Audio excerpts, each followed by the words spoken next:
So he called them a brood of vipers. And knowing that they eat their own children, he knew that. Of course he knew that. He's the creator of the universe. We're going to have so much fun. I'm going to crack For my sure. back now. And after that everything we just sounds talked really about, that's the lovely. intro. That's the intro Oh, now. there you Me go. saying I cracked my back. I love that for you. Thank you. You're welcome. Yeah, I was going to put lipstick on, but I figured maybe it's not. Maybe it's not the vibe. Not You're for me. going to do a GRWM video, Get Ready With Me? I'm like, huh? Groom? Groom? What's that? Groom? Grooming. It's a grooming video. Yes, that's what today's podcast is about. Speaking of today's podcast, welcome, my friend Kaelei Atarahti. Whenever I see your last name, I always think Atari, to be honest. I always read Kaelei Atari. I've like heard that before. The game? Oh, yeah. Oh, yeah. That was a big concern of mine. in case there's another Atari out there. But welcome. You are my friend, first and foremost. You are in real estate. You work for Bradley, the real Bradley, as a hiring manager. Yeah. You're currently in his offices. You're in Las Vegas at LightSpeed VT headquarters, which is pretty cool. It is pretty cool. Yeah, and your background is fun. You are funner, and I'm excited to get into this. I don't even want to. I want to shut up and just let you kind of get into some stuff here, because I would love to know a little bit more about your story, your background, as much or as little detail as you want to get into. You don't have to tell me which ICU room you were born in. ICU? No, you're not born in ICU. NICU. You get what I'm saying? NICU. Or whatever. Yeah, sure. No. That NICU is when they have a problem. I don't think I had that. My mom Hopefully almost not. died, but Well, I guess we'll start That's there. No, we don't have to go that route. If there's time, I'll give you guys a tour of the LightSpeed VP headquarters. You let me know if that's appropriate. But it's absolutely appropriate. We can do that we'll do that at the end, and then I'll clip it. Maybe it'll be for my VIP Patreon. I don't have Patreon yet, but I love that for you. I think you'd be great on Patreon, actually, but behind the paywall anyway, with Josh. Yeah, exactly. Behind the paywall. So, yeah, as much or as little as you want to share. What do you think your viewers want to know? Where you got your tattoos done? No, actually, we'll get to that. No, maybe just, where were you born? Where did you get raised? You don't have to give me all the details of your childhood, but what led you into the career you're in now, and why are you such a badass saleswoman? Well, I was born in Colorado, and my social security number is. Hold on. Write it down. And I was raised in Montana after that for quite a while. I went to junior high and high school.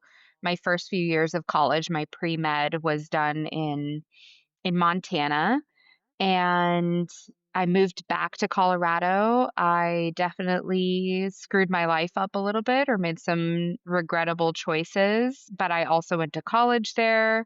And then I moved back to Montana. And that's where I call home, even though I'm basically a digital nomad at the moment, which I love. Wow. It's so exciting. Such an exciting life. Yeah. Thank you for asking, Josh. Of course. And what got you into real estate that led you into Brad's kind of ecosystem now? Well, I wouldn't say real estate led me into Brad's ecosystem, at least not directly, but I got into real estate because my mom is a broker. So I grew up around it. When I was 14, my mom started real estate just before the 2008 crash. So she had a pretty decent thing going on. And then, of course, it was hard for a while. And what I saw her do to sell properties actually made me not want to get into real estate. I was like, no, I'm sorry. I'm not scrubbing those nasty ass floors. That was my take, and she was like, do you want to become a realtor with me? We could work together. I was like, no, over my dead body. And of course she was disappointed. I decided apparently that screwing up my life and making even worse This was a great idea for a while. We'll talk about that, I'm sure, at some point. And then I moved after some college time in Colorado, 4 years in Colorado. I moved back home to Montana, and it became clear that joining her brokerage was the best idea because I had decided I was going to use real estate investing to be my ticket to the comfortable life that I like to live. And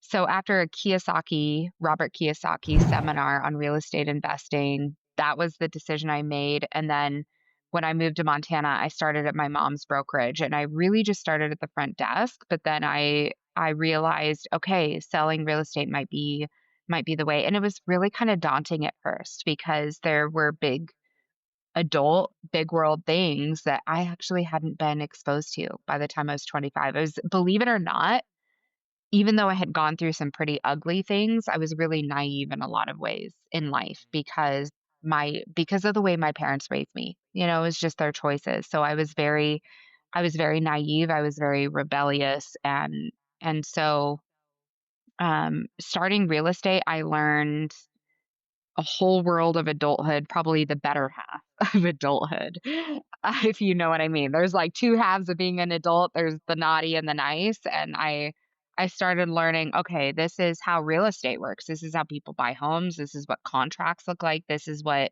being held accountable to big responsibility looks like. This is what moving large amounts of money looks like.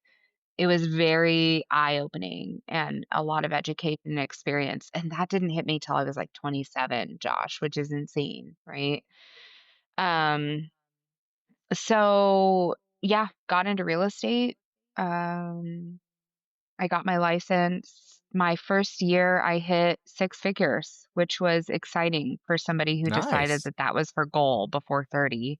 Now I'm Yeah. realizing people are hitting millions before 30, and I'm like, I had the smallest goal in the world. Have you seen that? Have you seen, like, this surge, it seems like, of young 20-year-olds who are becoming multimillionaires or millionaires? Yeah. At What is least they this? say they are. One thing I've realized about internet gurus and whatnot is a lot of people say a Yeah. lot of things, but and a lot of people could make a lot of money very quickly doing God knows what. Doesn't mean they're going to sustain long term wealth. So I'm always got my Mm, eyes on the ones who have built something sustainable and ethical. Because then there's a right. kid who's like, "Yo, I'm a millionaire," and he has 15 OnlyFans models under him, managing them as a broker, as essentially an e pimp is what he is. Oh Um, my you know, gosh. I wouldn't do that personally, so not someone I would model my life after, but to each their own, I guess. Right, right. I guess it depends on where they're at. I do know that Real Financial, Brad's wealth management company, essentially, he has a 24-year-old as their number 1 producer. He does millions, Awesome. Cool. millions. Yeah, 24 years old. I'm thinking, "Oh, man, it's actually a good thing. Praise be to God that I did not have millions when I was 24." Like, Same. he only knows what I would have done with it. Yeah. Yeah. Actually, this is an interesting thought, and this can maybe lead into talking about how you start working with Brad. Um, do you find in your experience and knowing people like that and seeing how people make their money, do you think that there's merit in rather than trying to build your own business and your own independent thing as maybe the first go around to make money, actually finding the right opportunity to work under or work with like someone who's in Real Financial? To my knowledge, yes, they technically have their own book of business. So like it kind of technically is their own business, but it's Brad's business, right? It's not their own financial product. But if you can make millions leveraging somebody else's pre-existing brand and authority, and then use that to invest and build your own stuff, I'm coming to the realization, or I've came to the realization. I realized. I'm trying to find the Mhm, past tense of the sentence. I mhm. realized that I think there's actually a lot of merit in building up wealth when possible under like I said, the authoritative name of a trustworthy company or person or whatever, and then leveraging that to go do your own thing, and then you can kind of springboard off of the success of the. It's like a mentor, right, or Ab a parent even. So, Mhm. anyways, love to know your Yeah, thoughts on that, and you maybe what you see with Brad. Yeah. you nailed it. You nailed it. That's exactly right. In fact, as you tell me that, I think of a portion in Robert Kiyosaki's book, Rich Dad, Poor Dad. He talks about how he chose a position that paid him less for the experience because, Napoleon Hill? No, the guy that did Earl Nightingale. He had a speech, you can find it on YouTube for free, called The Strangest Secret. But he says that, we tend to place a lot of value on things that we can replace, but devalue the things that we take, how do I say, the things that we don't spend money on, things like our mind, our soul, Sure. our relationships, things that are irreplaceable, which are so much more valuable. Education, on your point, is so valuable. Experience, mentorship, the things that they're almost priceless. They're almost priceless. It's actually interesting because there's a lot of people who want it for free. They almost think like it should be for free because it's not a chair or a car or a house or whatever. It's Sure. so weird. And I'm like, I would pay 20, 30 grand.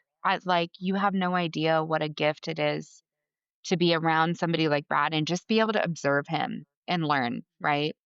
And just learn from how he does things. Um, yeah, Well, it's they say if you education don't is pay, you don't priceless. if you don't pay, you don't pay attention. So, Ooh, that's so true. That's so true. If you don't pay, you don't pay attention. And the crazy part is how many people take their mind for granted. They're lazy. They watch TV all the time. They don't read any books. They don't work on themselves. They don't pray. They don't do anything to develop their inner selves because they never paid a dime for it. It's just kind of given. How many people are way overweight and don't eat healthy or even try to, I'm not talking about being like weird about it. I'm talking about like just a balanced lifestyle. They don't take care of their bodies. They're imbalanced and gluttonous. And it's because they didn't have to pay a dime for their body. yeah. It's It's crazy too backwards. because there's people that are 50, 60, 40, whatever, it doesn't matter the age, and they have the maturity level of a 22-year-old because that's when they stopped growing. And Yeah. age, to me, I really don't care who I'm talking to. Like, I'll respect my elders, in a sense, obviously, but because I respect everybody. But I don't think you're wiser. I don't think you're smarter. I don't think you're anything just because you're older than me. The question is, how much effort and time and resources have you manually put into developing yourself? Because I have not Mm. stopped since, well, I mean, if you count like regular school, I guess I've never stopped. But from the time I was, I think, 23, I think, is when I started this like entrepreneurial journey. Got out of the military, moved back home, figured out. But since then, it's been buying courses, seminars, podcasts, books, audiobooks, everything I get my hands on, buying courses, getting into groups, getting jobs in the meantime, doing everything from Uber Eats to HVAC sales to, work from home, Nice. real estate, SaaS companies, stuff like you name it. I've done it. I've learned it. I bought a course for it. I got refunded on a couple courses because it didn't work out, but there was, you're just always learning and gaining experience. However, I will say there is a fine line between being the perpetual learner and never taking action versus Mhm. being a never ending learner who actually takes action, makes moves. Because it's one thing if you take action and then you realize you need to make pivots. And so you do something different because you have to, or because you realize the path you're on actually is leading down the wrong trail. But then there's the people who just learn and learn and learn and learn, but then they never Mhm. do anything. So then they only have theory, they don't have experience. And that's what, I've heard Mhm. wisdom is knowledge applied and assessed and becomes wisdom. Boom. That's so good. That's so good. All It right, we can has to end the be podcast applied. there. That's wisdom. But have you heard, right? I know, mic drop, right? I'm just joking. Think, damn it. um, so that's so good because there's this quote that my dad used to say, which is, I'm sure he got it from somebody else though. Uh, those who cannot do, teach. There's a lot of people that want to like talk about it or learn about it. it's all theory, as you said, but it's not application. Yeah. And application is what gets the results done, right? Yeah. Yeah. Yeah. Did you go to university? I did. Yeah, Okay. Colorado and Right. Washington. Yeah. What did you study again? I had a social sciences degree with a three-part degree in psychology, communications, and business management. Things like marketing is specifically tailored to consumer psychology and how that works with marketing. So they're all tied together. How to communicate, social media, things like that. Yeah. Yeah. Did you ever I have don't know. I any didn't know what the professors? Yeah. Did you ever have any professors in either in marketing or, um, I guess, or any of the segments that actually were like business owners who were in marketing, or maybe they worked for a Fortune 500 company in the marketing division? Were most of them just teachers, never having actually no. lived that? No. Wow. No, because when you take a class that's geared specifically towards sociology, for example, they studied sociology. They're a sociologist. Right? And Okay. then you take a class on psychology, they're a psychologist. Maybe they studied psychology and how to observe people and how to do data testing and how to look at psychology statistics and interpret the data. They're analysts, stuff like that. So you learn all the little pieces of it, and I think you get just enough to kind of put it all together and maybe use it. But again, what I've learned way more in the field. I've learned way more as a real estate agent, Yeah. as, have tons working for Brad, like so much. You learn way more than in college. Everything else is just theory. Right. Well, because and that's kind of what I'm saying, right? Is if you have a professor of psychology and they are a clinical psychologist, there's a lot they can teach you because they work and they deal with patients. Or you have Mhm. a psychology professor who was a 20-year, high ticket salesman, sold millions of dollars. That might some people might, what? Mhm. What does that have to do with? Oh my God, are you kidding me? Running a business, doing sales, even marketing. It is literally it's the art of human psychology and how to build trust fast and how to be trustworthy and how to be, a genuine person. So it's reflecting your own psychological behaviors and state along with measuring other people's as you're communicating, and also learning Mhm. how to mirror certain things, mirror postures and the tonality and how fast you're speaking to match them. And there's so much that goes into that. So I know when I was in school, for like criminal justice, I had some people Mhm. who are, God bless them. I'm not trying to knock on these people or anybody who's listening who's a teacher, but I'm just saying, especially in post-secondary education, if you want to teach me about criminal justice and police, you better fricking be a cop or a lawyer or something. And a lot of mine were actually, which was very interesting. For the few that Mhm. weren't, I don't remember their names, don't remember their faces, and I couldn't care less, to be frank, because I don't really care what you have to say because I can read the same thing from a book. But all the stories but I had a few professors, like, they maybe opened the book once, everything else was a story where they would then teach the principle through their real lived experience. Mhm. Infinitely more valuable as a piece of Mhm. knowledge, right? Mhm. So, Mhm. anyways, this is Mhm. a Are education you tangent. familiar with mimesis? Do you know what mimesis is? No, I don't think so. Is it a Okay. fancy drink that you have every Friday night? Because I have A mimosas. mimosa? That's a mimosa. Yeah, orange juice and champagne, the bubbly. Uh, Super huge fan of mimosas, love mimesis as well, and, That's the hook right there. um That's the intro. there you go. Mimesis and mimosas. So mimesis is the process of learning by watching, observing, and replicating. It's Hmm. it's the largest part of learning in childhood development.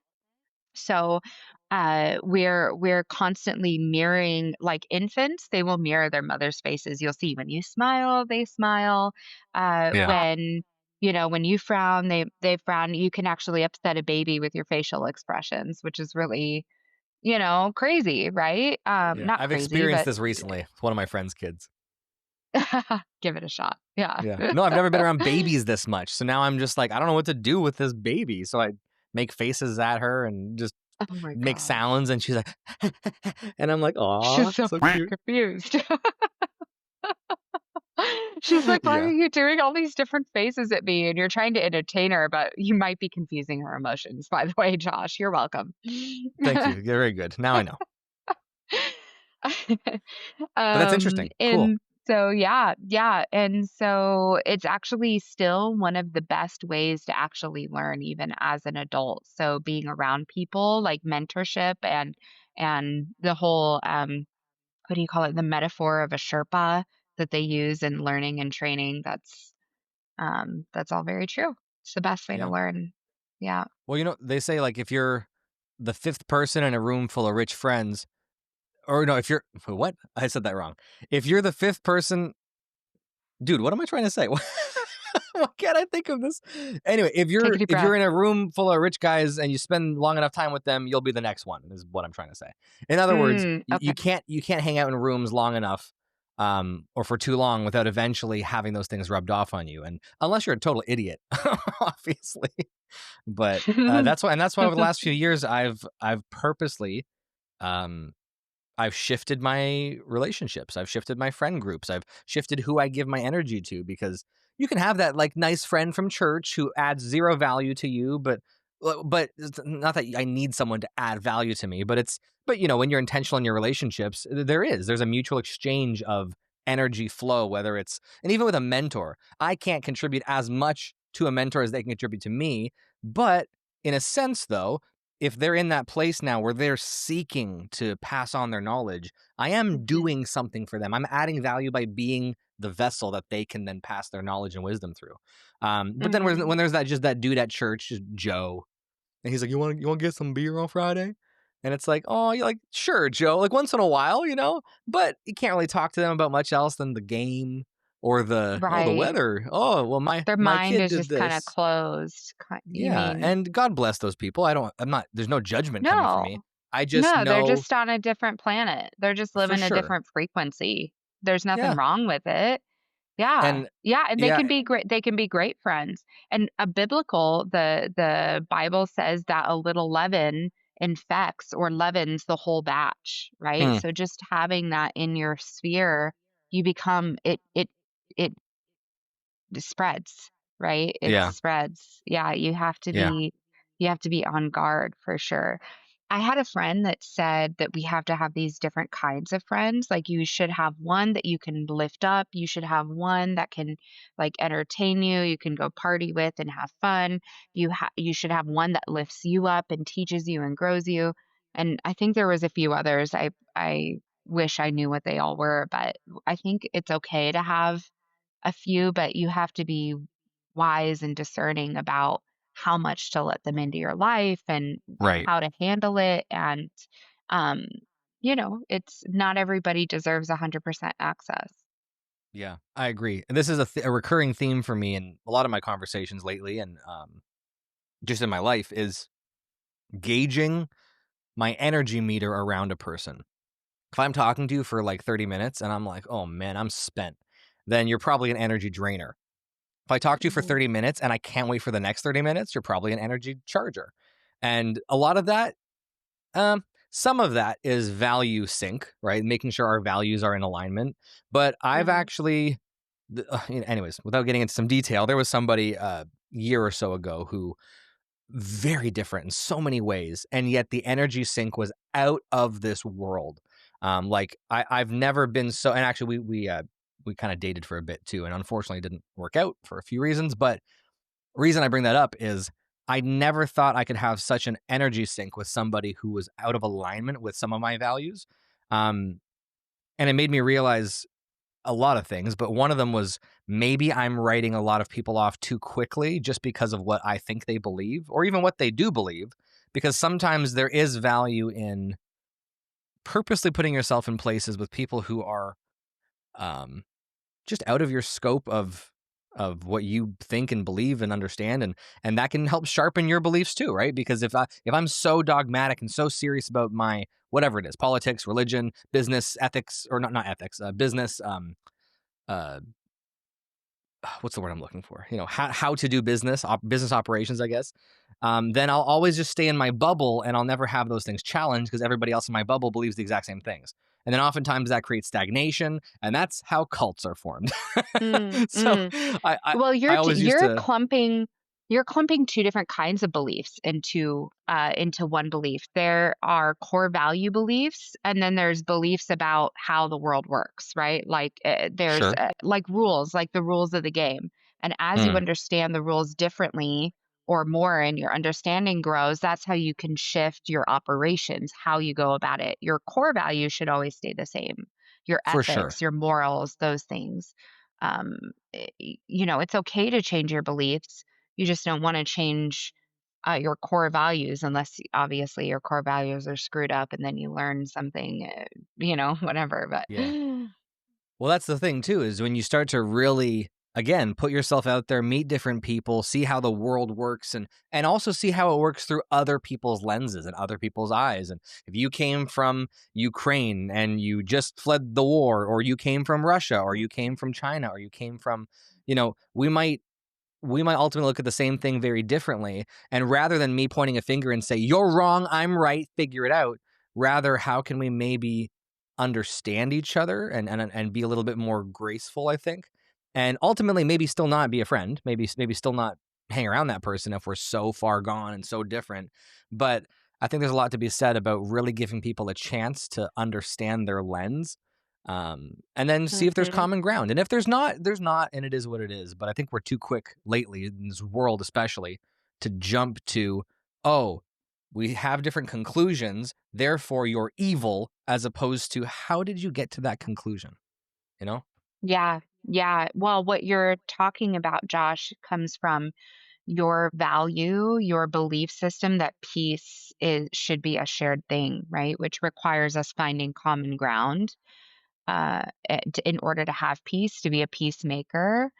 And not there's a lot of people who believe more, they value more highly what they believe is right or the rule over the peace and the commonality, over the person or the connection. That's just Right. a misalignment of priorities, which is so sad. Speaking of this, I think that that's what's caused the assassination of Charlie Kirk, which is so sad because he stood for being able to have those disagreements and talk about them. The Yeah. irony is that he was on a stage with a microphone to his audience, right? There's two different kinds of people that share their opinion, and we're all allowed to Mm, have our opinion. There's the ones that give their opinion and they shout it at everybody in a monologue, and then there's yeah. the people who invite others to have the dialogue, which is Wow. what Charlie did. He stood That's for really that. good. I never thought of it like that. That's really good. That's a really good point. Yeah. Wow. Yeah, he really embodied the First Amendment, not just by shouting out and shutting up others who disagreed with him. He invited Right. them in. I really respect that. And Yeah. there's very few people on this planet who will invite dialogue, um, and do that with it takes a lot of courage. It takes a significant amount of courage. In fact, the Holy Spirit has convicted me significantly because of this, and I'm assuming he's the many others have been convicted because of it. Praise be to God. But um, yeah, and we have these differing values. We're allowed to your point. Um, and it's a shame that people are not able to have the dialogue. It has to be a Yeah. monologue. It has to be, "I'm right. I'm threatened by your opposing view, and I'm gonna do everything I can to shut you up to and including, abusing the legal system," which I have been through, by the way, for speaking truth. I've had the legal system used against me. But Charlie gave his life. His life is the price for that, which is Yeah. just so tragic. So tragic. Yeah. And something has to change. Something has to change. I don't know what or how or what that looks like, but we have to figure out a way to be able to talk about our beliefs without turning it into an attack on one another. Just honoring the basic things. But that requires everybody, I think, valuing peace. And unfortunately, Yeah. a lot of people are vessels of Satan and they don't care about peace. They care about winning. They care about Yeah. being right. Well, the Yeah. responses to Charlie's death show that. I mean, I feel like Mhm. demons have literally been manifesting in people. Like, first of all, I mean, even if it was what's the one guy? Cenk Uygur, I think, from the Young Turks. He's like Charlie's opposite, essentially, in terms of politics. And Mhm. they've debated. I might be messing up his name. I think that's his name. Or Hassan Piker, some of these guys that are super left. If one of them got in the exact same situation, they were on campus and they were talking to crowds and they got shot in the throat, like I mean, I don't know them as well, so maybe it wouldn't hit me like personally as much because I've been watching Charlie since day one. Like he followed me on Twitter back in the day when he was doing his whole initial like social media growth campaign, and I'm like, Charlie who? And from the very beginning, I've been following him. Whereas these other guys, I don't know them as much, but I think the outrage and the compassion for their families should be equal, and probably would be equal, if not more, because they're on the left, which is unfortunate to say that. But I actually had a few people DM. I don't know if you saw. I posted a prayer essentially on my page for Charlie's family, for Irina. Oh shoot! Erica and his girls. Is that what you're No, talking about for Irina his is fam? the Ukrainian girl. Sorry, who Oh, was the just stabbed on arena. the Oh, bus. arena. Yes. Oh Yeah, my gosh. I forget her last name now, but so I posted a little prayer video, right, and I posted it to my story and stuff, Mhm. and a few Mhm. people actually DM'd me, took the time out of their day to like DM me saying Charlie is a piece of shit, and I'm not happy he's Oh, dead, but he was a horrible person, and this one girl was messaging this. it's sick.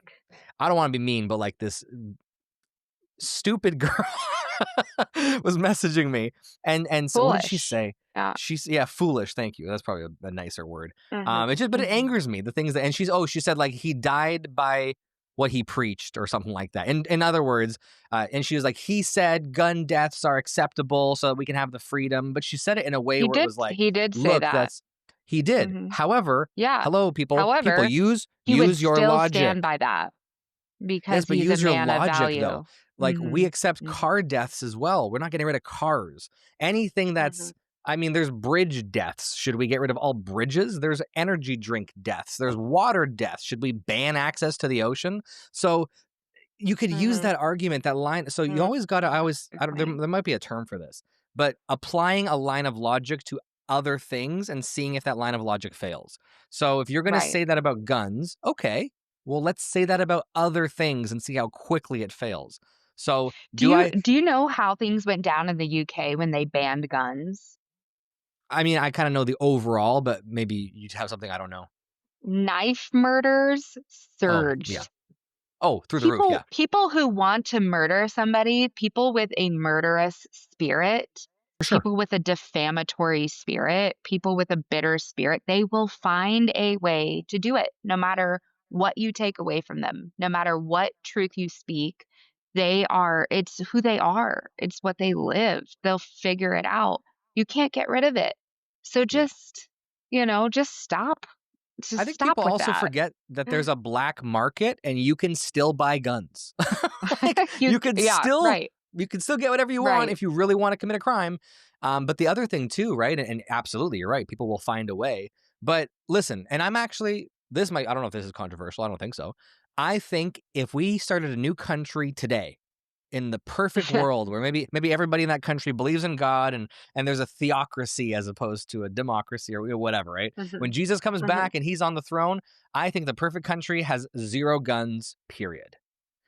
But the problem is there's mhm, 330 something million people in the US of A, and there's more guns than there are people already. So if you start banning and criminalizing legal gun owners, people that want to protect their families, and you take those guns away, which by the way is what's happening in Canada, guess who still has the MF guns? I'm not going to say the whole phrase. The criminal, it's funny though. So the people who want these things banned also want the police defunded.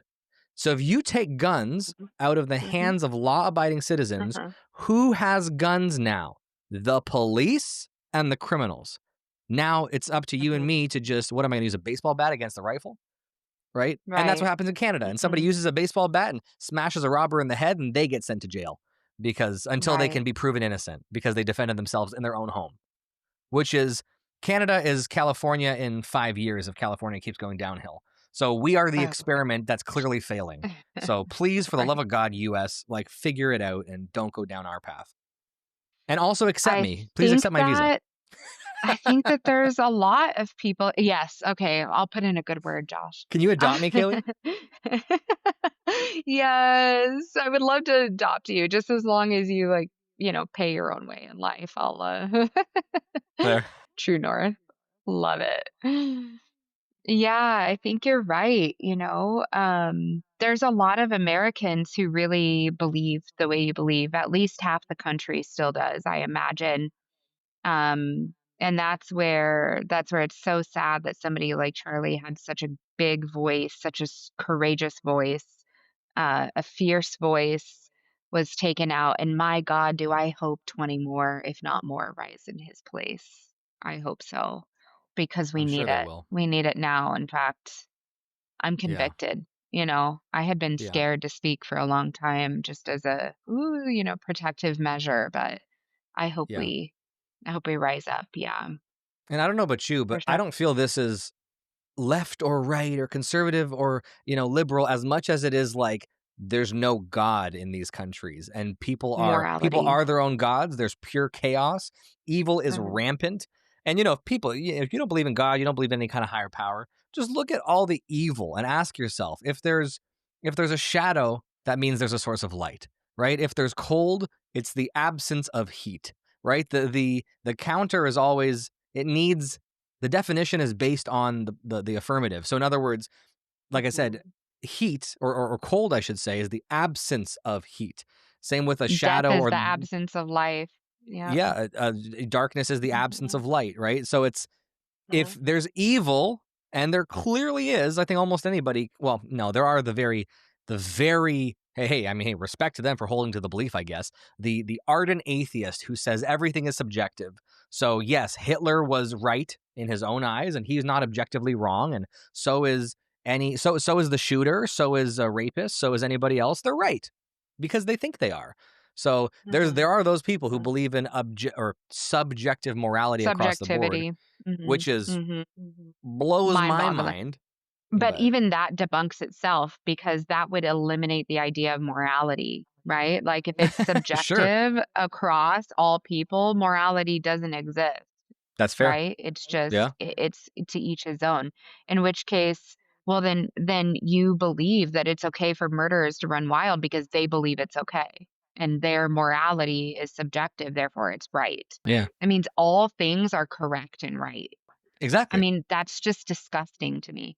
Sorry. It's wild. To me, that's disgusting. Good for Well, of them course. for, holding to their belief, whatever. That's that it just it's how do you even make sense of that? How do you You even can't. make sense There is of no it? sense.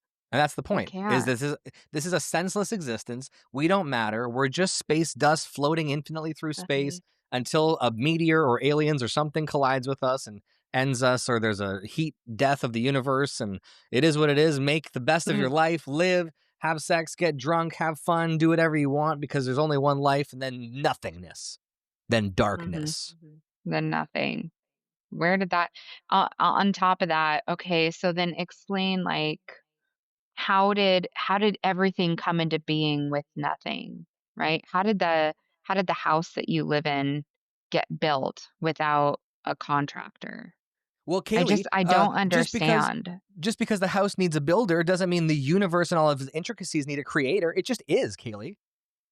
Oh, well, fine. I'm sorry for being so stupid, foolish me.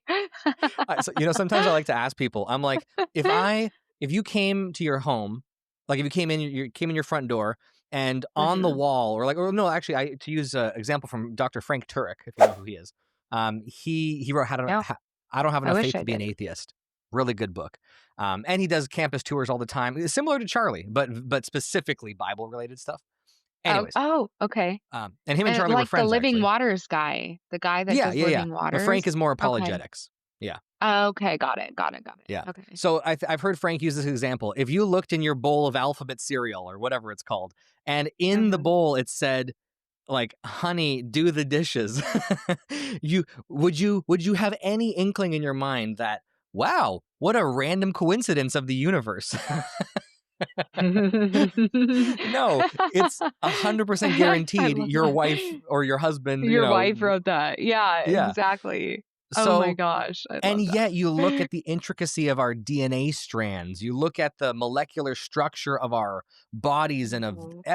every aspect of the universe. The fact that you and I are even talking, the intricacies of us communicating across the continent via Bluetooth iPhone continuity camera. It's not even plugged in.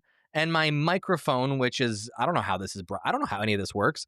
And yet we're like, oh, well, there's an engineer that designed it all, and we know how to.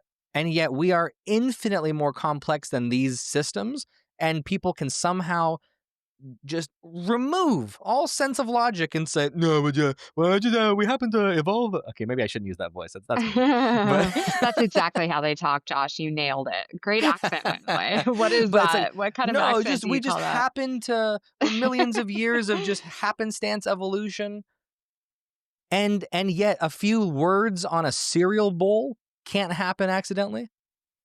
You know what I mean? It's just Huh, yeah, exactly. It's ugh, so back it just doesn't make any the logic doesn't carry through, right? It's not at like all. with a mathematical equation, if you do it backwards, it should fit. That's what they Right. teach you in math school. They're like, "Okay, when you complete the equation, go back and double check your work by working it backwards, and it should Sure. fit both ways." That is a complete equation. That is mathematics. That makes sense, but they're Right. trying to screw it up. Have you heard of the Yahweh DNA claim, the 10565, which corresponds with YHWH I in think Hebrew? so. The Hebrew I letter, think so. the God's name is our DNA. I've The heard this, yeah. Yeah, the pattern the ATCG pattern. Yeah, it's Yeah, interesting.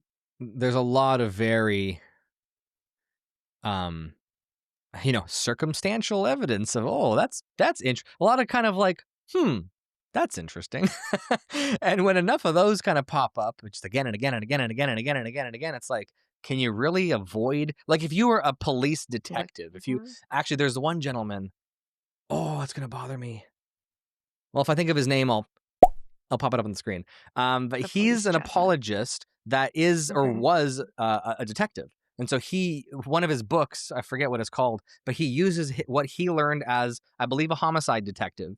And he uses that same logic and that same line of reasoning and the way you would deduce evidence and come to the conclusion on a case. And he does that towards Christianity, similar to Lee Strobel and Case for Christ, but Oh, through the okay. rather through Uh-huh. the lens. Lee Strobel was a reporter, investigative reporter. Mhm. This Mhm. gentleman, who his name is J. Warner Wallace, I believe that's his name, J. Warner Wallace. J. Warner Wallace. Yeah. Okay. If I'm I wrong, tried I'll put looking it up to see, but you got it. if I'm wrong, I'll put a big dumb face on my face now. And if Or I'm right, it'll be a big check mark. That's what it'll be. okay, I love it. But yeah. So have you ever read Case for Christ or watched the movie?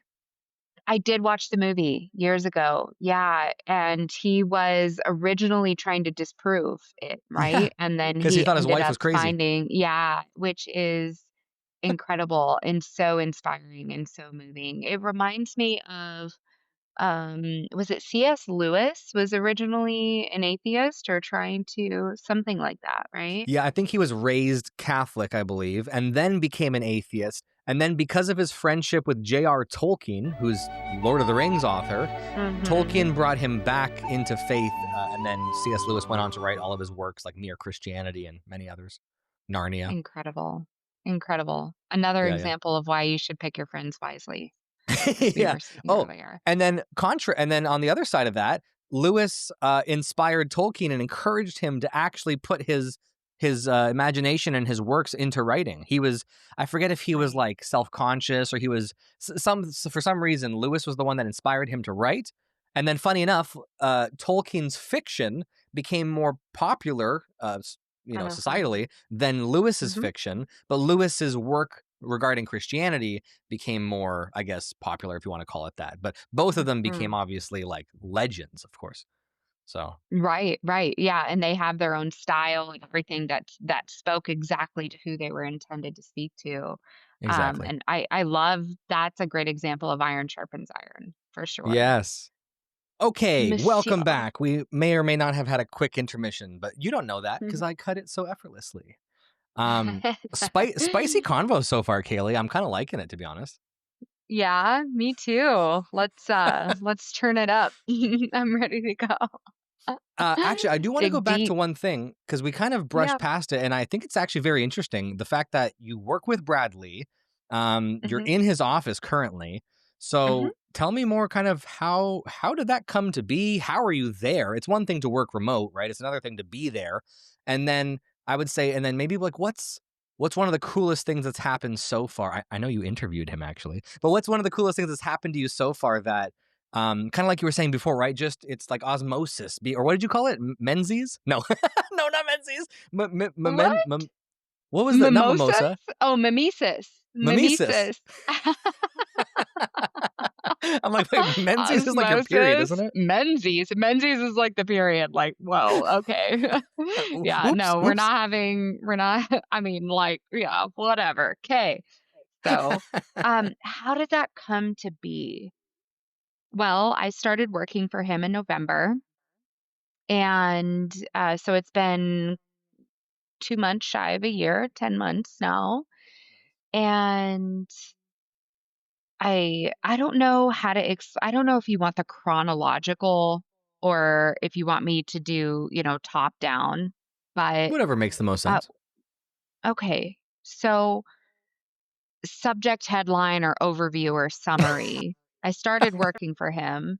I I decided, I made up my mind I was gonna show up like an A player, like the way I did in my pre-med classes with 120% effort. I was gonna give it my all, and I did. I gave it my all. I asked questions, I showed up. Brad is so cool and so generous that he actually did some of the trainings, right? So when I knew he was training, I was like, I'm going to be 5 minutes early, which means front row seat in virtual world. I was going to ask questions. I had my questions ready. I wanted to know more. I wanted to learn whatever I could. I'm a, Yeah, I I'm I did a the super same. student. That's my vibe. Yeah, that's my style. And so I did. I did that, and I think that it stood out to a degree. He actually started following me pretty early on of working with Wow. him. I was shocked by that. I wasn't expecting it, but I was excited because I look up to Brad. I look up to his values. I look up to his story and what he's done and what he's accomplished. And so I that motivated me more. I had a really good spring. I did really well in the spring, and I think that made Nice. me stand out a little bit because the sales agency that he was working with and is no longer working with, he brought it in-house. Um, he he had them, bring his top 30 closers to a meeting or top 20 closers to a meeting at one point, and I did as I always do, front row seat, asking questions that I did on that meeting, and there was a role play that was involved in that.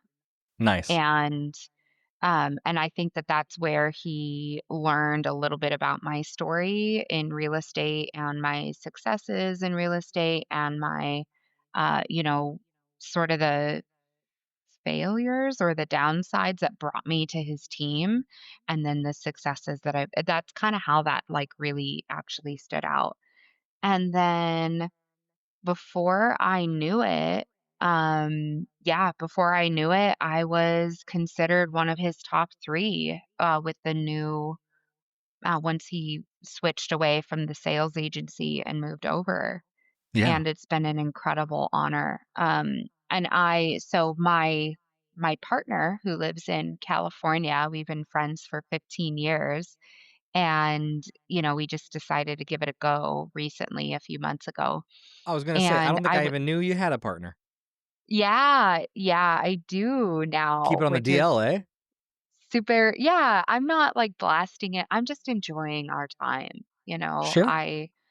I want to soak this in. I want to soak him in. I want to soak in like the That's connection what and she the said. bonding, and you're Sorry. so horrible. Sorry. Oh my gosh. Heavenly Father, Clip it. Clip it. you're so naughty. You're so naughty. You can don't clip that though. Bad Anyway, boy. um no judgment, by the way. Sometimes I can be a bro, like, I can be a total bro, but that just, like, threw me off. So, yes, I'm sorry, but I am I happy for just you. wanna, like I want to I wanna just enjoy this time without it being, like, in the public eye, or having to feel like I don't know. I wanna soak it in, and that's how I wanna do things, and he likes it too, and w things will happen in time. But long story short, 'kay. My partner lives in California. So he had this beautiful birthday celebration for me in California, a cou like day off, like his usual day off was set a couple days after my birthday. So that's what he set it for because it was like a whole day thing.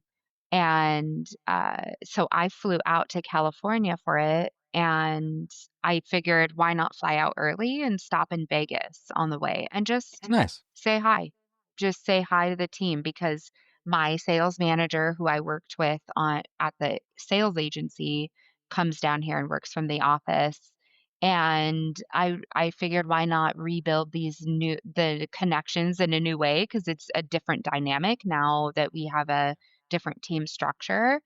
And I'm so glad that I did because when I did, a lot of things opened up. A lot opened up. There's this $30 million real estate piece of real estate in my area. Okay. I've been chasing that for 3 years now, looking for the buyer for 3 years. Oh, I've wow. had it under contract twice. When Silicon Valley banks crashed, my first buyer that I had under contract with, a Saudi prince, they backed out because it was their impression and his financial advisor's impression that our economy would collapse. That was their advice. So they Mm, backed out, which is a huge bummer. Then there's a group of realtors called Realm, REALM. They are they're the world's top 1% of real estate professionals. So I was part of that membership for a little bit and I found an agent who had a buyer. So we did a referral thing, got it under contract twice. That buyer had a medical issue, so that fell apart. Um, so here we are, 3 years later, I've had my heart on being a part of that project. It's an emotional thing for me for my area, but it's also the next level in my career. So it's really just kind of well-rounded, very nostalgic. I think that it's going to turn my area into the next level, and I'm so excited and thrilled for that because it's just leveling up what our area is capable of doing for tourists and people and the economy. Um, and I thought, I think Brad would be perfect for this. He's looking to build his real estate portfolio. And if there's anybody I want having more power and more money, it's somebody like Brad who has ethics, who cares about his team, who cares about helping people, who I think actually deserves that kind of there's a lot of people with money and power that I am sad to see have it. And Brad is not. Brad is the opposite. He's somebody I want to see be very successful because he speaks truth, he speaks truth and I share his values, right back values. Anyway, so I bring this to Brad's attention when I came out here, which kind of I think subtly was an intention of mine, not in a predatory way, but I just thought why not pitch it to sure. him while I'm Of here. course. But I also kinda let go of it too. I was like, "You know what? If it doesn't happen, it doesn't happen." So I did, I pitched it to him. My last day here, I pitched it to him, and he's like, "It might be out of my wheelhouse, but let me text Grant Cardone." So we're Nice. sitting there. He's texting Grant. Grant's like, "Ooh, that's intriguing." We're talking about the numbers and how much money he can make and what it looks like and back and Right. forth and everything. And this property's in And, Montana. it is. It's in Okay. Montana. Yeah, in my area near Glacier National Park. Okay. And, I'm like, he can get it for a good deal, which I'm excited about. And I think that I know it would make him a ton of money if he can swing it. If he can swing this, it will make him hundreds of millions of dollars. I'm Yeah. very confident in that. And so I'm like, yes, okay, somebody that would steward this opportunity well. So anyway, but he's like, it might be out of my wheelhouse. Let me text Grant. I don't know. He messaged me probably a week later after that and was like, I think I'm gonna get that property. So, I mean, Wow. I don't know if he's gonna do it or not. Sometimes he can change his mind, as people are allowed to do in business. Something may or may not work out. Money is coming and going and flowing. For him, it's in the multiple millions, the tens, if not hundreds of millions. It's flowing in this, it's going to this company and then that company and that purchase and this revenue and there's this whole, economic he's got his little economy going on. So if it doesn't work for him, it doesn't work for him. If he can swing it, great, right? I don't know. I All I know is, um, you know, that is pretty cool to see. And that's something that when I first started working for him, I wasn't necessarily expecting, right? I just wanted to work for somebody whose values I shared. I would have rather, if I couldn't find work, to kind of make ends meet, because I was struggling for a little bit with real estate, believe it or not. But if I couldn't make ends meet with something else, or with him, with somebody who I believe in and whose values I share, I would have rather gone and bagged groceries, to be honest with you, because I'm not gonna work for a shyster. I don't care. Like, that's not good money. That's not good juju to me. Yeah, I always say like you're one connection away from a life-changing deal or a life-changing opportunity. So you, you never know. You never know who that next person you match on LinkedIn, or not match, you connect with on LinkedIn, or whatever, or the next person you bump Yeah. into at the supermarket, or whatever. It could be your spouse, it could be a lifelong best friend, could be a business partner, could be, but they say success is when preparedness and opportunity meet. Mm. So when the Yeah. opportunity comes, Mm. are you prepared? Are you Have you been prepared? working on yourself and developing Right. your skills and sharpening your axe? And, Yeah. I think it was Abraham Lincoln was asked, I might be messing up the exact quote, but he was asked, if you had 7 hours to chop down a tree, how would you do it? And he said, I would spend the first 5 hours sharpening the axe, or something like that. Mhm. Right. I love that. So you can do it Yeah. at the most efficiency. Yeah. Yeah. Love Yeah. that. That's so good. It's so true. It's not always what you know, it's who you know. I mean, what you know goes into that. That's the preparedness part, Yeah. right? My old mentor used to Yeah. say, poor stands for passing over opportunity repeatedly. I better write that down. Remind me later. So, Yeah, yeah. yeah, Because, that's good. broke is a state of being, it's temporary. Poor is a Mhm. mindset. And so people Mhm. that stay poor long term, typically, I know, listen, there's situations that might be the exception to what I'm saying. Of course, there Mhm. always is the exception. However, most people like to think they're the exception, and they're not. They're just big Mhm. whiny complainers. Whether it's money issues, it's other whatever it is, right? So sometimes we got to take a step back and honestly, look at our situation and ask ourselves, how much have we contributed to our own demise? Or if you're, you know, whatever the situation may be. Maybe you have 17 kids with 17 men and you're like, "Oh, God hates me." I'm like, "Well, or it could be the other way around. You could be the father with 17 kids and 17 women. It doesn't matter the gender. But my point is like, well, you slept with at least 17 people out of marriage, most likely, and clearly didn't, do the right measures to make sure kids didn't happen. So is it really God's fault, or are you kind of just reaping the reward of the activities you Right. perform? Consequences.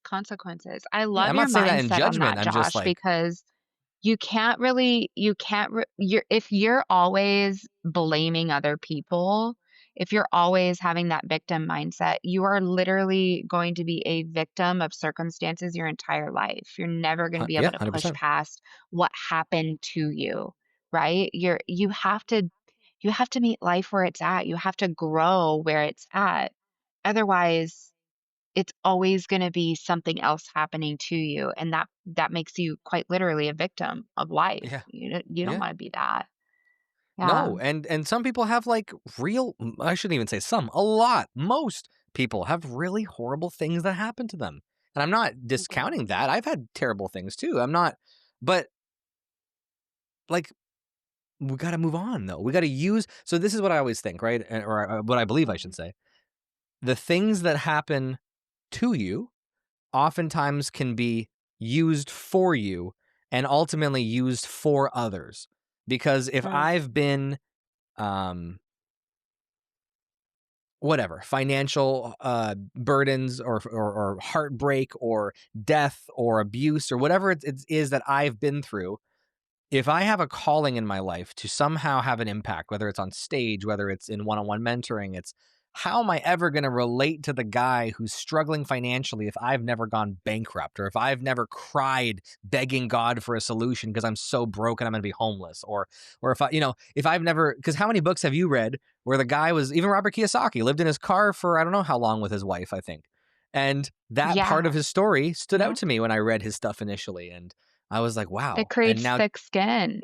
Yeah, it yeah. absolutely does. In fact, your comment about helping people with what you've gone through, there's a quote that says, "You impress people with your successes, but you impact them with your Yes. failures." 100%. And Yes. we make a bigger dent by humbly sharing our mistakes and or Yeah. the failures and the hurdles, um, and just giving God the glory about how He got us through that. I think that's key, right? Yeah. Because where else would we be? But yeah, you're right. People have horrible things Yeah. Well, and it's I think of happen it like to this too, them. right? If I had a perfect life and everything was great and everything was given to me, and then I write a book about how to be rich, you're gonna discount that book because you're like, yo, this guy never went through anything. I don't care about it. Mhm. And that's how people view like the Kardashians or, people like Right. that. Like what would I ever learn from them? They've Right. had everything Well, spoon I fed. can't relate to them because Right. they don't know how to actually climb the ladder from the bottom to the top. I can Sure. relate to Brad though, because he was Yeah. a homeless high school dropout, right? And Sure. now he's a multi-millionaire. Yeah. So I can relate to that. So I feel like when I get advice from him, oh, okay, this is how you navigate the business world to climb that ladder. Sure. Same thing with you, right? We can't relate to the Kardashians. They were basically, I mean, their dad was a famous lawyer, right? And Yeah. Whoa, they had Kaylee. Dad? Whoa. what? Whoa. Way to Are you talking gend about way to Jenner? misgender him, her, it. No.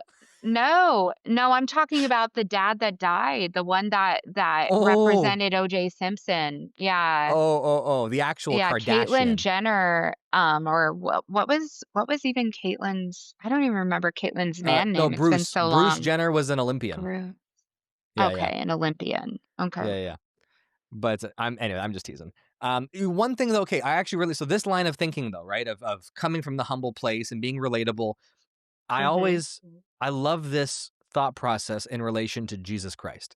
Because people will Yeah. say like, well, if he's God, why didn't he XYZ a million and reasons why they don't believe? Or if he's God, why didn't he come as a rich man? Or why did he have to be I'm like, well, think about Right. all the objections people already have to How Jesus can and you to relate God to and to that? Christianity. How could the heck could you relate to you know, if well, he was a king, and so he used his wealth, Right. and he staged his own death because he had the money and the power Right. and the influence to do that. How many more excuses? So, but then on the other side, on the Christianese side of things, well, being rich is evil, and um money leads to evil, and money, and it's like no, just because God Mm.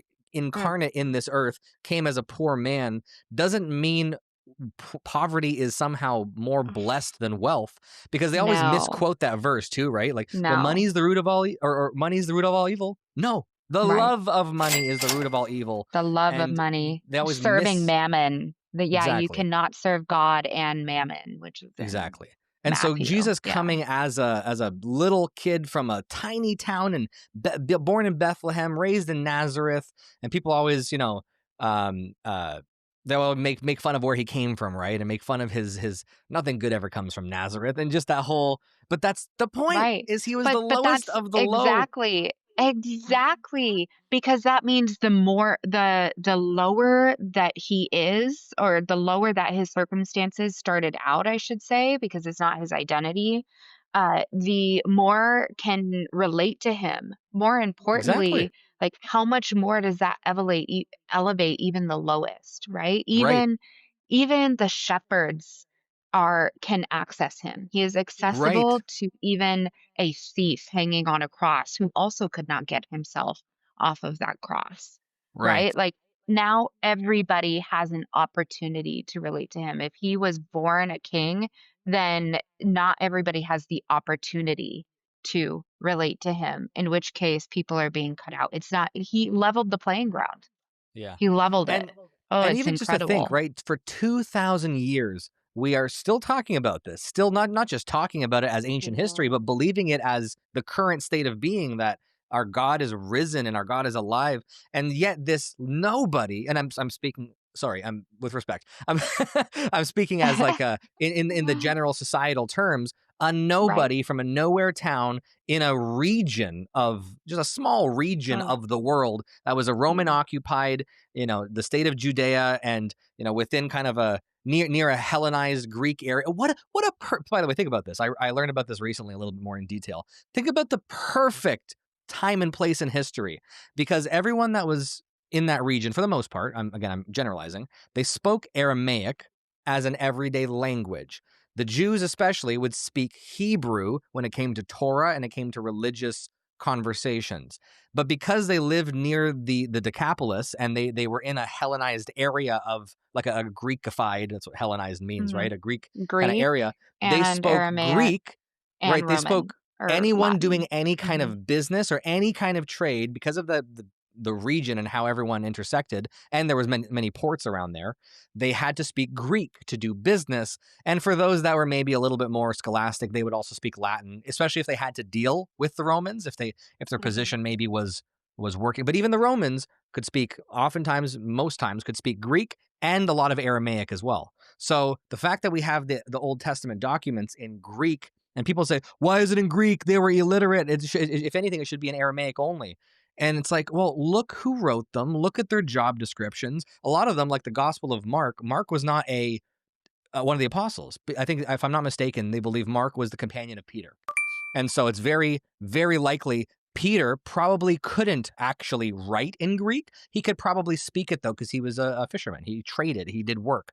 So he probably just, what's the word when you speak it and someone writes it? He orated it. To scribe it Yeah, so Mark to scribed mhm, Peter's testimony, whereas mhm. Luke, for example, was a Greek. He was a native-born Greek. He was a doctor and a Oh. historian, and he wrote Luke and the Book of Acts. But he was also an eyewitness, or sorry, he was not an eyewitness. He was essentially a reporter. So it's cool that in the Gospels, right, we have Matthew, a disciple, Mark, the scribe slash companion of Peter, Matthew, Mark, Luke, is being the Greek, and being his testimonies were actually pulled from interviewing people and understanding, kind of what happened. And then John being again one of the disciples. Um, I love this. I didn't but even know that I'm sorry, that Luke was Greek. Like, yeah, I need to look deeper into that. That's very yeah, exciting. and Luke became a Wow. companion of Paul as well on a lot of his journey. Wow. And the cool thing is, though, if you look into this, they talk about it in Case for Christ and in Frank Turek, the guy I mentioned earlier, in his book, Mhm. I Don't Have Enough Faith to Be an Atheist. They talk about that in many places, but Luke is so specific, especially in his account in the Book of Acts. Like he labels like the tide, the specific tide in that season, and this emperor or this prefect in Judea reigned in this era, in this season. And I Mhm. forget all the terminology, so I'm kind of, this is like a layman's explanation. But Love because it. when you get all the information and it's fresh, but then you don't talk about it for a while, so you kind of forget all the terms. But because he was so specific, historians look at documents like that with an extra critical lens, because they're like, oh, this guy's being bold. Because if a single thing is proven wrong, if a single detail about the size of the temple or the distance between Samaria and Judea, or if anything is wrong, they scrap it. Not a Mhm. single detail was wrong in Luke and Acts, both written by Luke, because of who he was and how meticulous he Wow, was. That's maybe he didn't even know it that's at the pretty cool. time, but him writing the specificities of the region and of the climate and all that stuff. And they've actually found like, oh yeah, that season in that region, the tide is this high, and this guy was actually reigning as he was the Caesar of that. It was, because Uh, Caesar was a title, right? So it's right. anyways, my point being, the accuracy in the detail blows the minds of historians, and often they actually use the New Testament documents as guide maps essentially for where to find a lot of ancient sites and how to map out some of that region and how to map out what happened, and they use them as verifiable historical documents to Mm. actually add to our understanding of ancient history. And Jesus is the most written figure in all of antiquity, not just by the gospel writers, but by Pliny the Younger, I believe, or there's Pliny the Elder and Pliny the Younger. I think it was the Younger. He's Greek. Josephus, so a Jewish historian, not friendly to Christians necessarily. Um, Tacitus, I believe, who was a Roman historian, and these other ancient sources outside of the Bible that all corroborate this. There was Mhm. a rogue preacher in the region of Judea around this year, around this time. He was crucified by the Romans. Then after that came this rise in the cult of Christianity and this group of people who were persecuted heavily by Rome. And Yeah. and there's even Mhm. accounts of the sun being blotted out in the sky, and they don't know why because there wasn't an eclipse planned at that time. There's accounts of Really? I didn't know earthquakes. that. There's accounts Okay. of earthquakes and the ground trembling and the temple being shaken at the time and they don't necessarily say at the exact time of Jesus' death, but then when they match these documents to when it Oh. was written and Mhm. when it was, they're like, all of this kind of actually It all lines lines up. up. Like, oh my god. So Yeah. it's just, sorry, I get passionate about this because it blows my But mind when people say like, I don't it's think Jesus was even insane. real. It's insane. The further that science advances, the more that we learn, right? It almost seems like a little bit of science, it has the absence of God, but an excess of science almost starts to prove God. You know what I Right? mean? Yeah, yeah, yeah. It's like making its way full circle. Zero science when everything began. And, Right. as we made that curve, right, there was a whole lot of atheism, but we're starting to see, and now the waters are splitting. By waters, I mean spiritually, metaphorically speaking, Right. we are having a major divide, even socially, we can see it, right? So your viewers are probably going to think I'm cuckoo for Cocoa Puffs, but there is a archaeologist named Ron Wyatt. This I think was back in the 80s or 90s. He Yeah. went to a cave. He was actually looking originally for the Ark of the Covenant, I know this story. and Yeah. he beautiful. I'm gonna tell it for your viewers anyway, Please, but I please. love that for you. I love that you know this story already. Let's I love enjoy that for it you. again together. It's like watching a movie for the second time, right? And Yes, it's I being for told me, by this is Kaelei. like the 10th time. I love this story. Like I love it so much. I remember hearing this. I dropped to my knees before the glory of the Most High, and I just Wow. wept. I just wept because of the power of it. So, okay, so Ron Wyatt goes to Israel. He's looking for the Ark of the Covenant. He's looking under this cave that's beneath Golgotha, where Christ was crucified, and he sees this dark matter kind of on the ceiling of the cave. And he's like, "What is this?" They take samples. It's blood. It's human blood, and he has it sent to an Israeli lab. Okay, so this is an Israeli lab, not a Christian lab, not BYU, not America. Israeli lab, and he's like, "Hey, I want you to test this for me and tell me what you can find." Well, they come back to him. They're like, "Okay, this is definitely human blood. We can tell the DNA. It's dead blood. Just dry blood is dead blood, right? So it's dried. It's dead."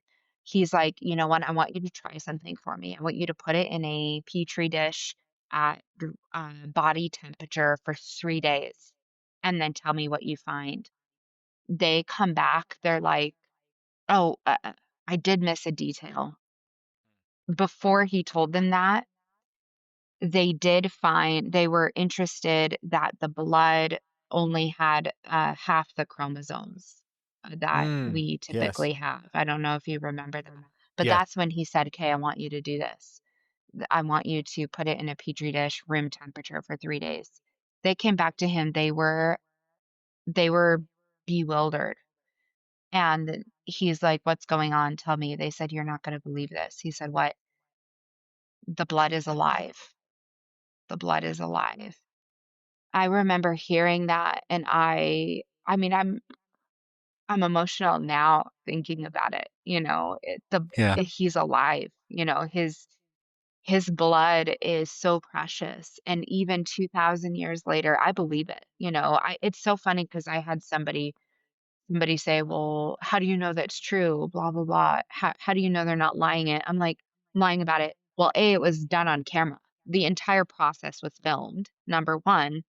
Number 2, why would Israelis, Jews lie about this, Yeah. They're like, "The blood is alive," and they're like, "Whose blood is this?" He said, "Is the blood of your Messiah. It's still alive, not just spiritually, but physically thousands of years later, and people can think I'm nuts, but I believe it, I believe it. Well, part of that It's story too is so when he was down there, not only did he, if you remember this, not only did he find the blood sample, he said he actually found what he thought was the ark.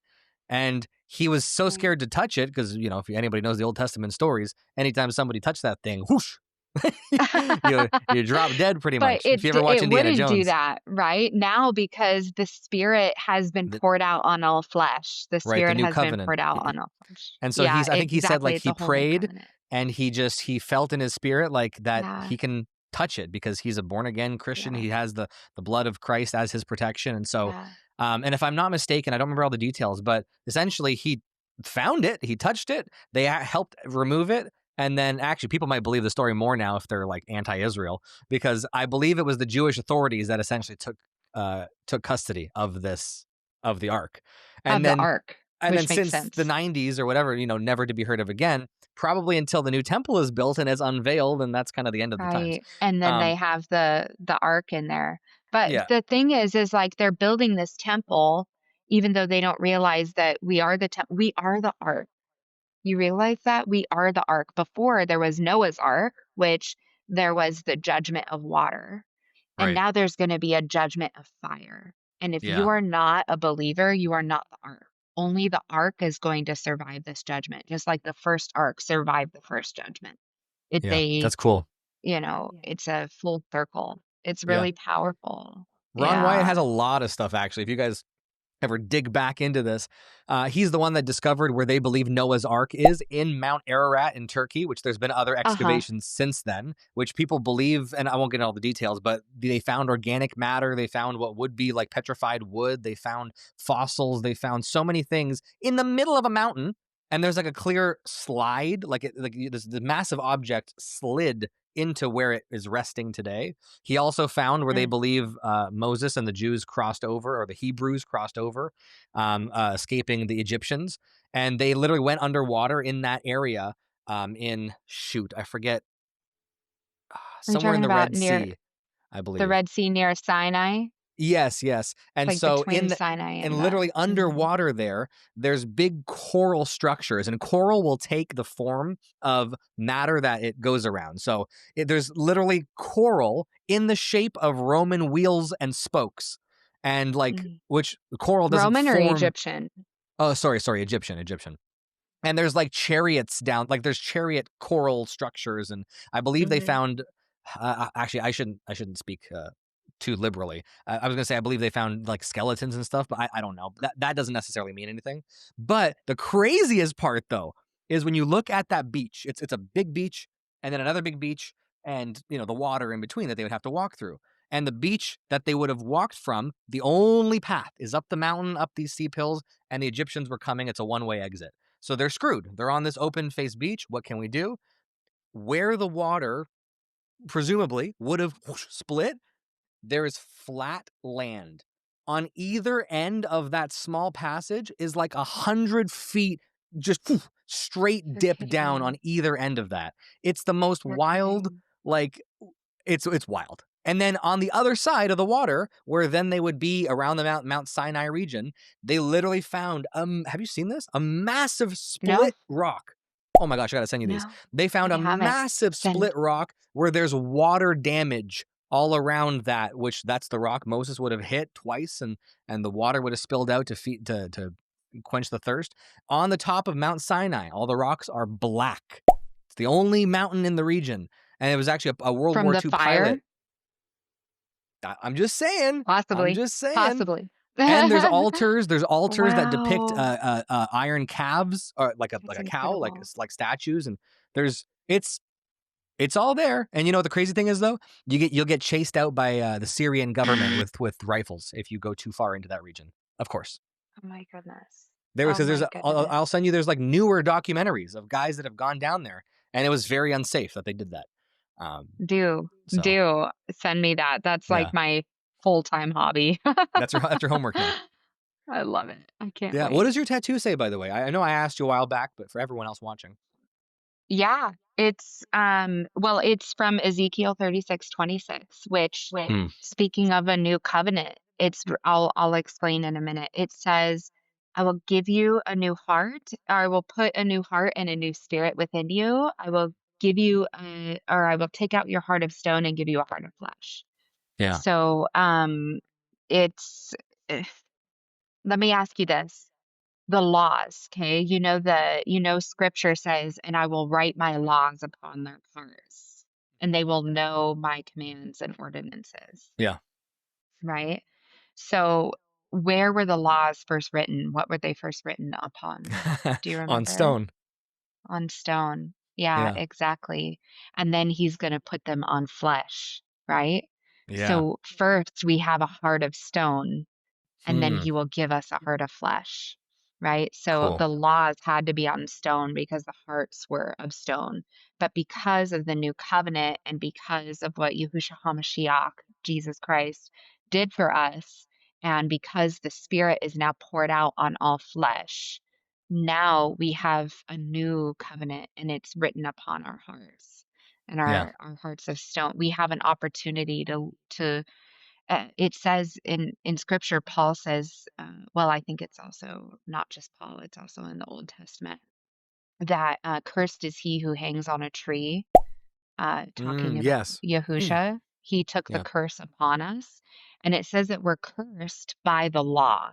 The law is what curses us. So being legalistic only curses you and curses others around you, which is why we're not Sure. to be legalistic, but also we're not to be too liberal, right? Like the Nicolaitans, and it talks about Yeah. that in Revelations, the seven churches and all that. So you're not to Yeah. be too liberal, you're not to be too legalistic, right? There should be grace, there should be humility. We should not be like judging one another and uh how do I say, like trying to hurt one another. We should have forgiveness and all these things.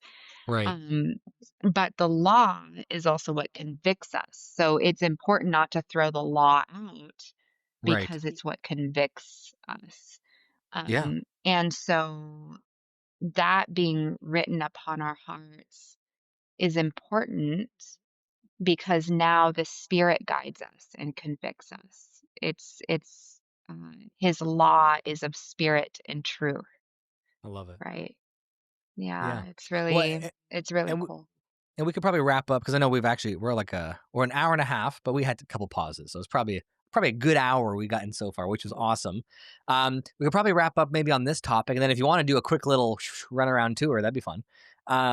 But I'd love to. this is just tying it all back to what we were saying in the beginning of how to have peace and not unnecessary conflict. I always say it like this: how do I learn to become a bridge builder and not a constant bridge burner? Now, we got to remember at the same time, if we're following the life of Christ, he was murdered for his beliefs, for his words. He was murdered for what Yeah, he was saying for his because words. the Jewish authorities thought it was so blasphemous. And it was if he was wrong, but he was obviously not wrong. If he was just He was murdered a for the kooky dude, truth. He right, was murdered for the truth, not his beliefs, not his right. conviction, for Yes, the yes. truth. And so Yeah. that being said, though, Jesus was also very accepting is not the right word. He embraced sinners. He embraced those who were the low lifes and he brought them in. Mhm. And it's this kind of idea, right? Of you're Mhm. welcome to come Mhm. as you are, not to Mhm. stay as you are, right? Mm, And that's so so true. Yep, and that's that's so kind of what I was but saying that's what earlier. I Yeah. when you say he embraced sinners, I want to clarify that just uh, because it can be twisted. He Mhm. embraced repentant sinners Mm. because the Pharisees were sinners in their hearts. They had ugly Sure. Yes. hearts. Yes. And then there was the woman at the well who was a sinner as well, but she was repentant, right? And that's the main difference. He Good didn't point. embrace the Pharisees because they were not repentant. They were stubborn, they were hypocritical, they were judgmental. They pointed out everybody else's sin. They never really actually, had humility and on all of these things. So he was the harshest on them, as you know.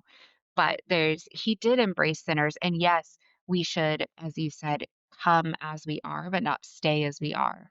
And that's the difference between the Pharisees and people like the woman at the well or the lepers and stuff like that.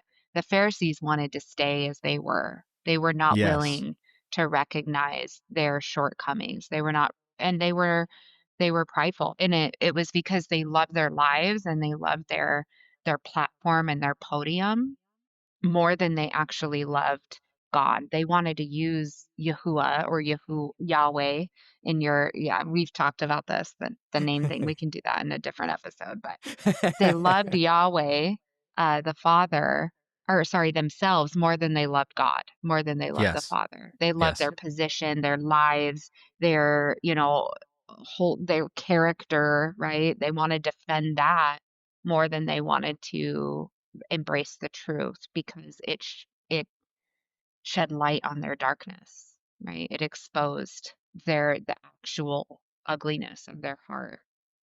Yeah, Yeah. beautifully said. That's a very good clarification point. Thank you for that. Because that kind of Yeah. also comes into this day and age in this world we live in where though it's so funny, right? Though Alexa, stop. Reminding me of my meeting in 10 minutes. Which by the way, I think she declined and canceled. So I'm gonna check that in a second. Okay. But besides that, this day and age we live in right now, those that don't believe and are actually very anti-God, anti-Christianity. They're the first ones to point out to you, doesn't your book say you have to love everyone and you have to, and they obviously abuse these verses without context. And what you just said is it's like the perfect explanation of that. It's I can put my hand out to offer you that repentance or to offer not that I'm redeeming you, but God can offer his hand to everyone. But for those that smack his hand out of the way, Jesus was very, very antagonistic to. He called them vipers. He called them, and part of that insult, by the way, is that vipers. What is it? The mothers will eat their own children, or something like Oh, that. yeah. Yeah. So Yeah. there was They're there's they so are much vicious. connotation. Yeah. When you actually start to learn Jewish culture and ancient history, like you understand a lot of the Mhm. references they make. There's a lot of insinuation behind those things. Like it's not just, Mhm. oh, you're a viper. Oh, you suck. It's like no, the word they Think used about is it though. intentional. It's intentional. Every word that Jesus used was intentional. Every Right. word, but which makes sense because he says, "Let your yes be yes and your no be no." He said, "Life Yeah. and death is in the tongue, and those who love it Yes. will eat of its fruit."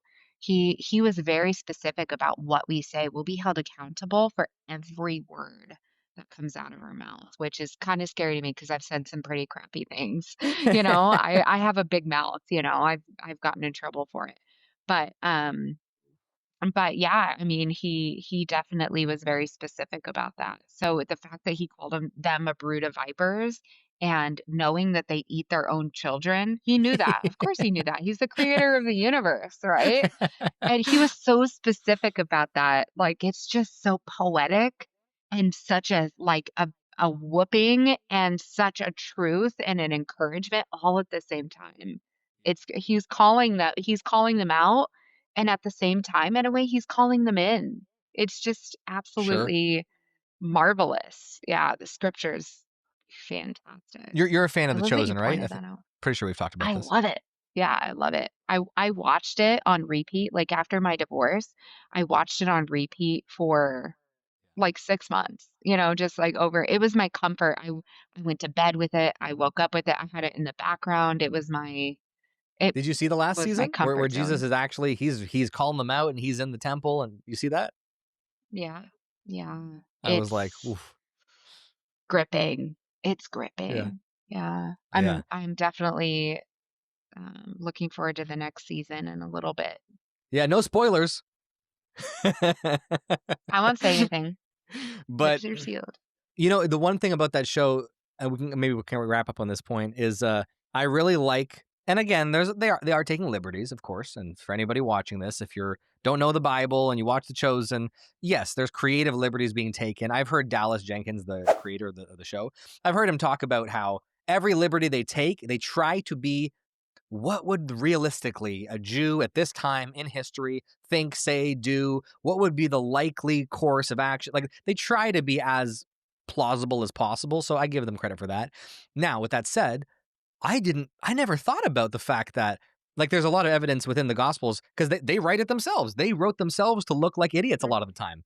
Like they didn't know what Jesus was talking about. They didn't even know who he was really until he rose again, most of them at least. So to actually see it acted out where they're like, what are you doing? it's I actually love so it. funny because they're like, It brings it what? to life so much. It does. It helps just give us helps at the bare minimum give us personality and visual imagery Right. and, sort of a tonality to what we've been reading, um, you know, either our adult lives or our whole lives, depending on your Christian walk, I guess, or whatever. Yeah, But yeah. yeah, I love I it. love Have it. you seen House of David? Yes. Oh, it's Oh, so good. it's so good. It's so good. Yeah, Yeah. I love those. So, have you seen the Bible? It's a series. Yes, actually, way back. Yeah, yeah. Okay, do you remember the one with Shadrach, Meshach, and Abednego being thrown into the fire? Very loosely. I know the story, but I very loosely remember the actual episode. Okay, okay. So this story, which I didn't know, believe it or not, I grew up Catholic. Okay. Okay. But Catholics are very, I don't know how to explain it. It's very like, oh, just come to church and like we would sit there and not pay attention. I didn't know the Bible growing up, believe it or not. Right. Even though I was raised Catholic, I didn't know the Yeah. Bible. And they All go in I a knew were yearly the cycle rules of and teaching praying the Hail certain. Mary. What's Right. that? Like they have a yearly, most Catholic churches have essentially a yearly cycle of what they're going to teach. Now Exactly. there's exceptions, of course, to everything. If you're like, hey, Right. my priest isn't like that. Okay, okay, relax. I know. But largely in the Catholic Church, they do have kind of set things they teach. Whereas in a lot of Protestant denominations, it's like, I mean, sometimes it goes way too far, but it's usually like topical things, maybe about what's happening in the world, and Mhm. then they'll use scripture and use similar situations in scripture to explain Mhm. things and almost give people more of like a livable, how do we actually live our Christianity out? Well, that and it's not like they actually read the Bible in church. They don't read like you know what I Sure. mean? You're not doing it's not like an audiobook where you pick up where you left off every week kind of thing. Sure. They would just kind of like read a verse and then somebody would talk about their perception of it, right? Right. So Right. I never grew up reading the Bible. I had no idea what it said. Like I knew verses that sounded good and tickled my ears, but I didn't start reading it until my late 20s, believe it or Yeah. not. And so when I was 27 years old, I'm watching this Bible series, right? And the whole thing was Shadrach, Meshach, and Abednego and Nebuchadnezzar. And they're like, even if you throw us into the fire and our God does not deliver us, we still won't bow to your idol. He throws them in the fire, and there's the fourth person who looks like a son of man, as it says, Right. walking amongst the fire, and they come out and they're completely unseared. That's the day that I attribute myself becoming a Christian. Oh, I had wow. no idea that we served a living God. I thought that Christ was just a man who loved God and was a good man and did well and made this really difficult decision for the sake of spreading the word. Oh, I wow. didn't understand that he died and that his blood covers my sins and that he paid for all sins. Yeah. And it wasn't until I've had a lot to forgive. I've been trafficked. I've been betrayed, cheated on. I've been physically abused, sexually abused, like all lots of abuse, right? And I've had a lot of forgiveness. I've had the legal system used against me. I've had women who thought it was cool to use my past to try to destroy my future and call themselves Christian. So I've had a lot of struggle, with the church and with with believing in God. It's been this wrestle, my whole life. And there was one day I'm listening to my Bible, the Bible on audio, Mhm. and it's about the servant who is unforgiving. And you know the story. He has this mountain of debt. His Yep. his Yep. master forgives it. Then he goes and doesn't forgive a small pile of debt from another servant, and he's of Yeah. the wicked servant. And the master says, "Why should I forgive you? Because you can't even forgive, right?" And I was convicted. Like Mm. this was a couple years ago, 3 years ago, because I've been carrying a lot of anger. Uh, and I was convicted. I was listening to it in the middle of the night. Somehow I couldn't sleep. I got out of bed and I was on my face.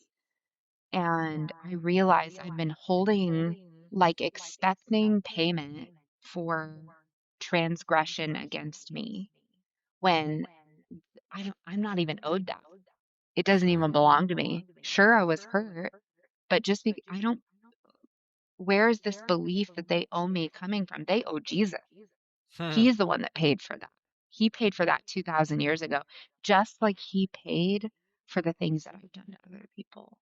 Like I've done some pretty uncool things to people. We all have. But he paid for that too.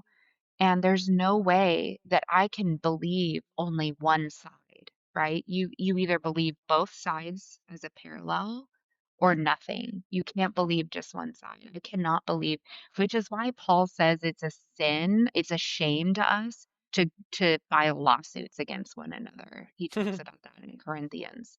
Because what you're trying to do is you're trying to exact judgment and payment for something that doesn't even belong to you. Hmm. Interesting. Jesus paid for that. Let it Yeah. go. Why can you not let yourself be wronged? Just take the loss, have big faith. Pray in secret. He'll reward you in public. That's a huge part of why I think I'm where I'm at today. I'm so grateful. So grateful. And it's been a long, hard road, but you hold that and you bow before him, you give him the glory, you do it in private, uh, and all of that wisdom and understanding comes from the Holy Spirit, of course, right? Yeah. Right? And ultimately, too, Yeah. something that, by the way, beautiful. Wow. Thank you for sharing that. That was, I was Of actually going to ask, course. I was going to ask you to, like, hey, what's like a final, note you want an encouragement word or something. I couldn't have asked for something better. So that was beautiful. Thank you. Um, Just kidding. I also something that helps me almost on the other side of that too is what do I do now with a lot of that anger? But the Bible says, vengeance is mine, says the Lord. And when I can realize, like, the God of the universe, if I'm on his side, he's on mine. And then I don't have to be the arbiter of vengeance. God will, and listen, it might not be on this earth. Nope, Some people may it may never not. face the retribution for their evil in this finite plane of existence, but good God, for eternity they will if they don't repent. And If they don't um repent. Yep, and that exactly. that scares the not to make any puns, but the bejesus out of me. And you know what? It should, because the fear of the Almighty is the beginning of wisdom. Yes. Josh. Yeah, that's good. It should scare you a little bit because he is the all powerful. He is the almighty. And Yeah. him and I had a conversation about that a few years ago. And I was like, I have treated him with utter fearlessness, right? It is so wicked. It was really rebellious of me.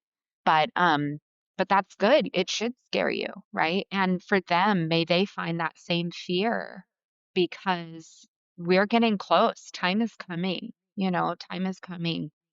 And you think about, it says that the Son of Man will descend upon the earth on a cloud with a shout, a great shout. Imagine that shout coming and you're not ready. Your oil lamp is not full. Yeah. Go watch Left Behind You don't series. oof, you don't want to be there. Yeah, the left behind. I'm sorry, but no child left behind. This isn't the George Bush administration. Like, you will be left behind. Oh my I used god. to say that to my stepkids all the time, like, they were so cute and little, and they would I'd be like, "This isn't the George Bush administration, you will be left behind, let's go, let's" they didn't get it, of course, Oh my it was my goodness. inside joke to I myself. love it. Well, one more little add-on, by the way. You might know Mhm. this. Maybe a lot of people don't, though. In or do you know if in you know a book that story's in the Shadrach, Meshach, and Abednego? I don't know what book it is of the It's in Bible. the book of Daniel. Oh, It's it's in in Daniel. Okay. Daniel. So, Yeah. oh yeah, because Mhm. Nebuchadnezzar. Yeah, yeah, that makes sense. Uh-huh. It's. Do you Yep. know if it says an angel of the Lord or the angel of the Lord? Do you know? Ab about being in the midst of the fire? Yes, because the I reason I asked believe it this. actually says a son of man. I believe it was Yahusha Oh, himself. I believe it was so Christ himself. Yeah. I can always I can put it on the screen here. Oh, I'll look it up Let's later. look at it really Okay, quick. I let's mean, look at I've it. got So time if you do. the reason I'll I say this is because gladly. a lot of people don't know when the Bible says, mostly in the Old Testament, when it says the angel of the Lord, and I don't know the exact Greek word right now, top of my head, but the angel of the Lord is Jesus.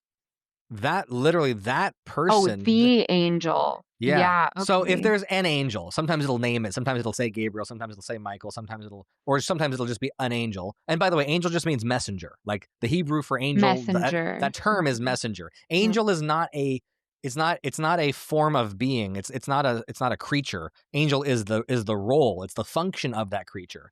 Then there's the seraphim. There's the cherubim. There's the Nephilim. There's the demons as well. Demons are fallen angels. They're the same created class Fallen as, messengers. yeah, they're Yeah. fallen. So they're not like their own. Corrupt. Yeah. They're And corrupted. Mhm. anyways, my point being though, a lot of people don't realize, like, well, where's Jesus in the Old Testament? Now some people Oh, will he's all contest this, over. but the He's but all the over but the the Old general Testament. consensus amongst most Christian scholars that I've listened to and I know about, they would say if when the Bible says the angel, which I believe the angel Jesus actually appeared to Gideon, he might have appeared then in this situation as the fourth, which I believe you're right. I believe that was Jesus. Um, Mhm. so how cool before they even knew who he was, Yeah. technically, you know what I mean? Yeah, they got to meet him early on, so I'm looking it Nice. up here, although I realize I have my NKJV version here, and I think the 2S TS 2009 is a little more accurate in terms of the language. Yeah. Look, I And that's see why. 4 men loose, walking in the midst of the fire, they are not hurt, and the form of the fourth is like the son of Allahin. Allahin, like, I think that means like a mighty one, the mighty one, most commonly refers to gods or divine, like the son of God, son of Allahin. Interesting. Um, Yeah. I No, do but it's believe important too it because people don't was realize, like, Yahusha. Mhm. yeah, like people don't realize even like in John, like John 1, like the gospel, like John's gospel, literally he starts it off by saying, "In the In the beginning was the beginning. Word, and the Word was God, and the And the word oh, was sorry, with sorry. In the God. beginning was the Word, and the Word was with Mhm. God, and the Word was God. He was in the beginning Uh-huh. with God. All things were made through him, and without him was not anything made that was made." And so, anyways, and I can keep going on. But Right. point is, Right. the It Word, also that says the that lamb being was essentially slain the. before. Oh, sorry. Oh, I think I we think had we're a lagging a bit. That's why. disconnection. A lagging. Yeah, sorry. Go No, no, ahead. it's okay. Yeah. No, just to wrap up the thought is that Jesus as a function was the Word. He was the angel he was the messenger of God, still The word being of God, God. but his function in that role of Jesus Christ of Nazareth was the Word. He was the branch of the Trinity, right? And so, So anyways, good. It's so good. It also says he was slain before it says the lamb was slain before the foundations of the earth, mm, mm, which means that God prepared the sacrifice before, like yeah, at the very beginning, before we even needed it, right? Before we were even created. So, yeah, yeah, you're right. He's been there since the beginning, and um and he is the messenger. He's the messenger of God's love, of his gospel. Love God with all your heart, mind, and soul, and love each other as I've loved you. That's yeah. his message. That's who he is. It's what he died for. Yeah. Love it. Ooh, Amazing. so good. So Well, good, so good, so this has good. been an amazing conversation, as always. I mean, you and I could talk for hours and hours, but I have to edit this, and I don't want to edit a 9-hour conversation. So, Okay. so So let me we do can a do quick another tour episode. for you. Yes, Let me do yes. a quick tour for you. Okay. You ready? Everybody Yeah, ready for a tour of let's do it. Lightspeed VT, the Yay! headquarters for Mr. Bradley's? Okay. So this is the What if think this was room, all the just think green tank screen? room that we've been recording our podcast in. And it's on uh the right wing of the building. So the rhino is obviously like the staple, the thick-skinned rhino. But here's where I come into the office, and then I turn right this Wow. way. It's So here's the gold. front desk. Hey, Eric, this is Eric. He works here as a closer. Okay. And then, oh, here's the conference room right here. You see that? Yeah, I spoke to Brad. I had a meeting with him in that room. Oh, nice. Well, I wasn't in the Here's room. I was on Zoom. Steven. Yeah, we're finishing it up. We're doing a tour on the podcast. This is Steven. He is Brad's right-hand guy for real trading. And he's the, well, no, but not on the podcast. We're recording the podcast now. Yeah. Hi, everybody. Do a backflip. Yeah, I know, right? If you We'll see give you Chase, a tell him to do a treat. backflip. Okay. Okay. Well, Chase, I think, isn't here. I think he left town like a couple days ago, if I'm not Wow, mistaken. he was scared. He was scared we were recording. No, I'm kidding. I'll walk in here and show you what this looks like, but this is Bradley's office, okay, in here. Nice. And so we're going past the office, so this is the green room. Okay, I'm building up. I'm not showing you the studio right away. So they sit down here. We're doing anticipation build. This is where guests get ready and all that fun jazz. Okay, so you can see that. And It they've did got the actually cut out keg. the whole time you were in his office, by the way. Okay, I'll show it. That's I don't. fine. I'll show the It might have office. recorded it on your end, but on my end it went black. Okay. Well, That's nice. yeah, I'll go back in there. But this is Okay. the green room. And then here is the recording studio. Cool. Okay, they're not doing any recording. This is one of the green rooms. I'm not going to show you the other one, but because they're the same. You get the gist. Um, here is where, so this is like one of the cameras showing the guest side of the podcast room, but this is where they record the podcast in here, Fun. dropping bombs. I don't know if we can publish this. I'm gonna have to find out for sure if you can publish his because it has his logo and stuff. So I'm not sure, my friend. I'll let you It's know. okay. I'll I ask. can cut this I'll part if I ask need him. to. Here's Tony Robbins' uh signature right here. Nice. Yeah. It's a big ass So signature. all the guests. I know it is huge. Well, shocker, big ass guy. True. Like in Fair. the Fair. best way, right? You know what I Yeah. mean? And then here's our values. Is it backwards? No, no, I see You're it. gonna have to edit it, flip it around maybe. Okay, No, it's these are good. our core values. And here's Brad's office in here, but I'll show you his office. Um, I'll show you Maria, maybe. Yeah. Yeah, I've never met This is Maria. Maria. This is Brad's assistant. Hi, Hi. Maria. Nice to actually And meet you.